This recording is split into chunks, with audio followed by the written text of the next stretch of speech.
Diuen que som la generació perduda. Patint la conseqüència directa de la crisi. Les oportunitats a casa nostra són escasses.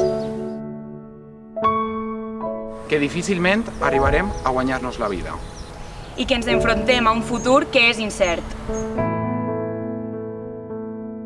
Però s'equivoquen. Som la generació millor preparada de la història. Batxillerat, cicles formatius, graus i màster. Hem demostrat que tenim actitud i ganes de canviar la nostra deriva. Som els que pensem en el futur. De la nostra vida i de les que vindran. Que ho fem pensant en el nostre entorn, tenint cura de la natura I pensant en la protecció del planeta. Som les que vam cridar a tota la societat Que no és no. i volem que ser dona no supose cap obstacle ni perill. Els que volem la protecció dels nostres majors I a la vegada reivindiquem que es facin polítiques per a garantir el nostre futur. Perquè volem viure en el poble que ens ha vist néixer. Som els que mentre un fan soroll Exigim que es tendisquen ponts. els joves i som així.